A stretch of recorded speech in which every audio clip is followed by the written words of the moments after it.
สวัสดีครับท่านผู้ชมเอามาโลสวนมักแตงเด้อกำลังเห็ดเด้อผู้ใดเข้ามาอย่าลืมกดติดตามช่อง YouTube ด้วยนะครับนี่จะพามาเบิ่งสวนมักแตงของเขาเจ้าเห็ดเนาะถือว่ากำลังเป็นเลยเดี๋ยวเขาจะลงย่ำอยู่พื้นเลยจะมาเบิ่งเขาใส่ปุ๋ยเนาะเอานี่ก็ถือว่าใส่คุณอีกอย่างอ่ะเทือกดเริ่มแล้วไล่ประมาณเลื่อนปลายแล้วบ่นี่นะถือว่าสวนมักแตงนี่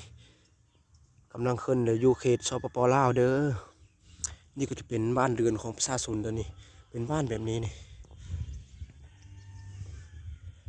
เป็นบ้านนอกแบบนี้แต่ว่าติดกับชายแดนลาวเวียดนามเขาเจ้าเป็นมักแตงก็ถือว่าพานลงทางเบียดเลยลุงขายนี่เราจะมุมนี้เนาะถือว่าก็หลายต้นอยู่นะหลายต้นอยู่อ๋อแต่ละคมเนี่ยก็มีถือว่ามีปุ๋ยมีคุณเป็นอะไรก็รับชมฝากคอมเมนต์มาด้วยนะครับผู้ใดรู้อยู่ถือว่าจะเป็นแบบนี้ต้นมันก็ขึ้นงามแล้วไงเลยนี่โอ้แต่ละต้นเนี่ยเสมอกันเลยเนาะถือว่าเสมอกันเลยต้นไหนก็ดีต้นไหนก็งามนี่จะเป็นปุ๋ยหรือจะเป็นอันขี้ธรรมชาติเลยจะเป็นแบบนี้นี่ตายเนาะนี่ก็จะเป็นปลาเลยปลาทางนั้นทางนู้นเอาฟืนเอาหยังก็ไปทางนี้เลยเดี๋ยวเอารถตอกอีกแตนไปทำนี่ต้นไหนต้นนี้งามนี่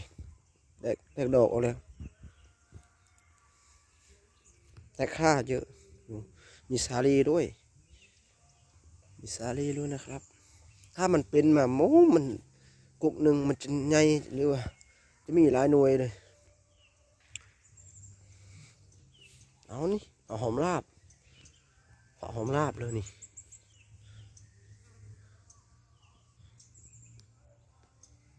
จะเป็นหอมลาบโอ้เข็บ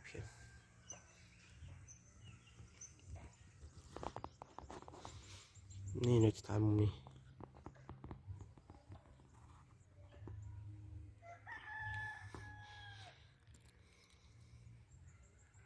โอ้เยอะอยู่นะถือว่าถ้ามันเป็นน่ะก็อะไรขายอยู่เขาขายประมาณโลละเท่าไหร่โล15,000กีบนี่โล15,000กีบนี่นะประมาณนี้หรือว่าโล10,000กีบนี่ถือว่าก็อันเห็ดเขาทำขายตามท้องตลาดเลยกำลังมีงานโอ้ตัวไหนก็งามตัวไหนก็ดีนี่จะเป็นปุ๋ยธรรมชาติเด้อจะเป็นคุณอีหยังมาเขาก็บู๊เด็เป็นกลอนแกลนนะเป็นอันคนตัวอีหยัง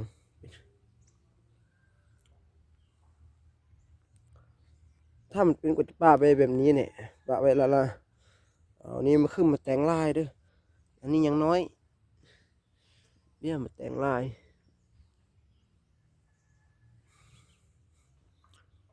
สาลีไปพร้อมกำลังงาม